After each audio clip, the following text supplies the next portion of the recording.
कि पौधों को ग्रोथ करने के लिए, पौधों को ग्रोथ करने के लिए किनकी आवश्यकता पड़ती है? नाइट्रोजन की आवश्यकता पड़ती है। ठीक है, लेकिन वायुमंडल में जब 78% नाइट्रोजन है तो हमको नाइट्रोजन की क्यों आवश्यकता पड़ती है? देने के लिए हम लोग आए दिन देखते हैं जो किसान होते हैं, कृषक होते हैं, यूरिया लाते हैं, फास्फोरस लाते हैं, विभिन्न प्रकार के उर्वरक लाते रहते हैं, जिसमें विशेष रूप से क्या पाई जाती है? एनपीके। एनपीके नाइट्रोजन, फास्फोरस और पोटेशियम। ठीक है, जो यूरिया होती है उसमें नाइट्रोजन की प्रतिशत कितनी होती है? 46% होती है। एक बार 12वीं में ही पूछा गया था, यूरिया में नाइट्रोजन की प्रतिशत कितनी होती है? यूरिया में नाइट्रोजन की प्रतिशत कितनी होती है? तो 46% होती है। तो ऑलरेडी कहना चाहिए वायुमंडल में 78% है, तो हमको नाइट्रोजन की क्यों आवश्यकता पड़ती है? ठीक है, तो इसका अर्थ यह होता है कि जो प्लांट्स होते हैं, ये जो पौधे होते हैं, डायरेक्ट कहना चाहिए नाइट्रोजन को इस रूप में ग्रहण नहीं कर सकते हैं। ठीक है, ये कहना चाहिए नाइट्रोजन को नाइट्रेट के रूप में ग्रहण करते हैं, और वायुमंडल में ये जो नाइट्रोजन है इस रूप में पाई जाती है, और ये पौधे को ये तो चाहिए लेकिन इस रूप में ग्रहण नहीं कर सकती है। ये किस रूप में ग्रहण करती है? नाइट्रेट के रूप में। तो प्रकृति में विभिन्न प्रकार के सूक्ष्म जीवी होते हैं, जो कहना चाहिए N2 को किस में चेंज करेंगे? NO3 में चेंज करेंगे। तो यही क्या कहलाती है? नाइट्रिफिकेशन कहलाती है। क्लियर? तो आप लोगों को मैं एक चित्र बता रहा हूँ, चित्र में और क्लियर हो जाएगा। यदि ये आते हैं तब आपको इस चित्र को बनाना पड़ेगा। ठीक है जी।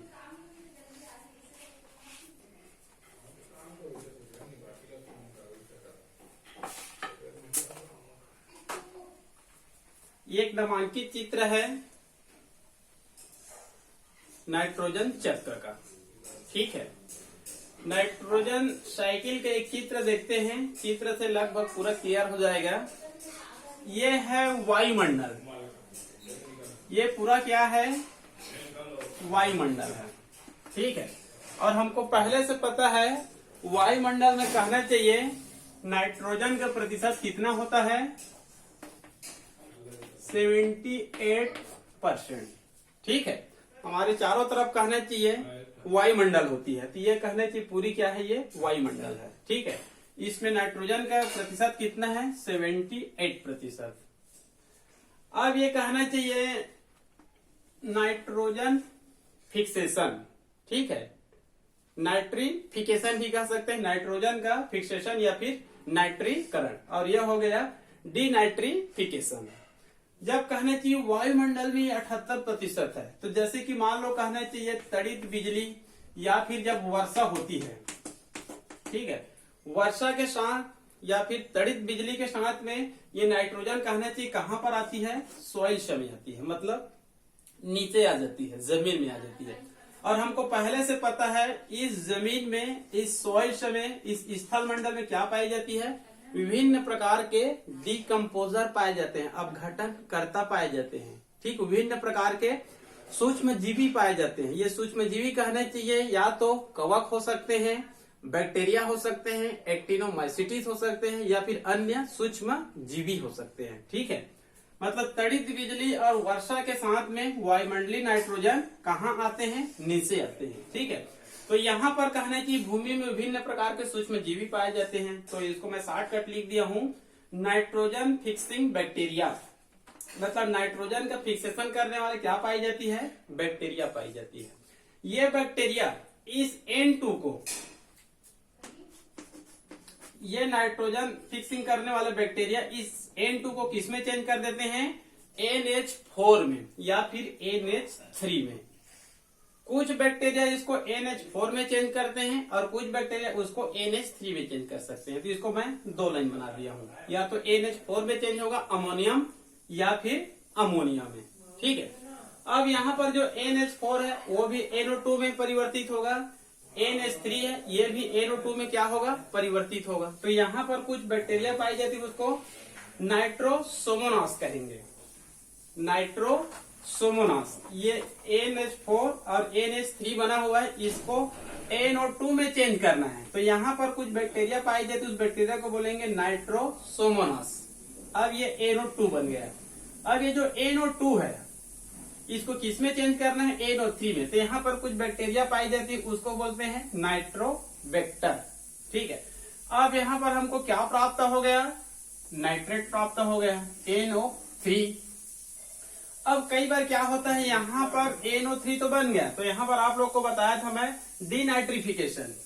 यह हो गया डीनाइट्रिफिकेशन। तो डीनाइट्रिफिकेशन करने वाले कुछ बैक्टीरिया पाई जाती है, कुछ सूक्ष्मजीवी पाई जाती है। तो यहाँ पर उस सूक्ष्मजीवी का नाम क्या होता है? स्यूडोमोनास। कई बार पूछा जाता है डीनाइट्रिफिकेशन करने वाले बैक्टीरिया का नाम, उसका नाम क्या होता है? स्यूडोमोनास। ठीक है जी। तो यहाँ पर डीनाइट्रिफिकेशन करने वाले बैक्टीरिया स्यूडोमोनास, वो डायरेक्ट कहने की इस नाइट्रेट को डीनाइट्रिफिकेशन के माध्यम से वायुमंडल में सीधे किस में चेंज कर देते हैं? N2 में चेंज कर देते हैं। यहाँ पर देखिए डीनाइट्रिफिकेशन, डायरेक्ट ये नाइट्रेट को N2 में चेंज कर देते हैं। तो यहाँ पर जो NO3 बना हुआ है, इसको कहने चाहिए डीनाइट्रिफिकेशन करने वाले बैक्टीरिया, जिसका नाम होता है स्यूडोमोनास। ये डायरेक्ट किस में चेंज कर सकते हैं? वायुमंडलीय नाइट्रोजन में। क्लियर? अब यहाँ पर जो NO3 नाइट्रेट बना हुआ है, उसका क्या होगा? एसिमिलेशन होगा, मतलब स्वांगीकरण होगा। तो यहाँ पर कहना चाहिए स्थल मंडल में क्या पाई जाती है? विभिन्न प्रकार के ग्रीन प्लांट्स पाए जाते हैं। ये विभिन्न प्रकार के जो ग्रीन प्लांट्स होते हैं, हरे पौधे होते हैं, इस नाइट्रेट को क्या कर लेते हैं? ग्रहण कर लेते हैं। एसिमिलेशन, अवशोषण एवं स्वांगीकरण कर लेते हैं। मतलब ये नाइट्रेट कहाँ पहुंच गए? इनके शरीर में पहुंच गए। जो पौधे होती है उनके शरीर में पहुंच गए ये नाइट्रेट एसिमिलेशन के माध्यम से। अब ये जो प्लांट्स होते हैं ये प्रोड्यूसर होते हैं, और प्रोड्यूसर को भोजन के रूप में कौन ग्रहण करते हैं? विभिन्न प्रकार के कंज्यूमर, चाहे प्राइमरी कंज्यूमर हो, चाहे सेकेंडरी कंज्यूमर हो, चाहे टॉप कंज्यूमर हो। ये कहना चाहिए प्राइमरी कंज्यूमर, ये सेकेंडरी कंज्यूमर और ये टर्शियरी कंज्यूमर, मतलब कुल मिलाकर एनिमल है। अब ये नाइट्रेट इस पौधे के माध्यम से, इस प्रोड्यूसर के माध्यम से किसके शरीर में पहुंच गए? कंज्यूमर के शरीर में। अब लास्ट में कहने की मान लो इन तीनों की क्या होती है? मृत्यु होती है, या फिर इस पौधे की क्या होती है? मृत्यु होती है। तो इनके शरीर में जो नाइट्रेट है वो नाइट्रोजन में चेंज हो गया है मान लो। ठीक है, तो ये N2 पुनः कहाँ आ गए? भूमि में आ गए, सॉइल में आ गए। अब ये पुनः सॉइल में आने के बाद NH4, NH3, NO2, NO3 में चेंजेस हो जाएंगे, और कुछ स्यूडोमोनास बैक्टीरिया इसको डायरेक्ट वायुमंडल में क्या कर देंगे? डीनाइट्रिफिकेशन कर देंगे। तो यहाँ पर जो आए पुनः तड़ित बिजली और वर्षा के साथ में पुनः सॉइल में आते हैं, इनकी भी मृत्यु होती है तो भी ये सॉइल में आते हैं। तो इस प्रकार से कहना चाहिए नाइट्रोजन चक्र हमेशा चलती रहती है प्रकृति में, और इनकी भी मात्रा बहुत ज्यादा चेंजेस नहीं होती है। क्लियर? ये हो गया आज का बायो जियो केमिकल साइकिल, जैव भू रासायनिक चक्र। ठीक है, कुछ पुस्तकों में अन्य चक्रों का भी अध्ययन किया गया है, जैसे कि सल्फर चक्र है, कैल्शियम चक्र है, इन सब का भी अध्ययन किया गया है। तो इन चारों की सहायता से, ठीक है, मतलब carbon cycle, oxygen cycle, phosphorus cycle और नाइट्रोजन साइकिल, इन्हीं के समान अन्य चक्र भी चलती रहती। केवल क्या जानना है उसका? पहले स्रोत को जानना है, और स्रोत जानने के बाद वो सीधे एक से प्रोड्यूसर में, प्रोड्यूसर से कंज्यूमर में, कंज्यूमर से डिकम्पोजर में, या फिर वायुमंडल, वायुमंडल से जल मंडल, या फिर पौधे, या फिर एनिमल। इस प्रकार से ये चक्र हमेशा चलती रहती है।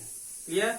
तो यह हो गया आप लोगों का इकोसिस्टम का चैप्टर। इकोसिस्टम का चैप्टर यहीं पर समाप्त हो गया, और इसके बाद बायोलॉजी में 2 चैप्टर और बच गए हैं इकोलॉजी के अंतर्गत। एक है बायोडायवर्सिटी और एक है इन्वायरमेंटल इश्यू। ये इकोलॉजी का जो चैप्टर है ये वास्तव में इन्वायरमेंट है, मतलब पर्यावरण का विषय है।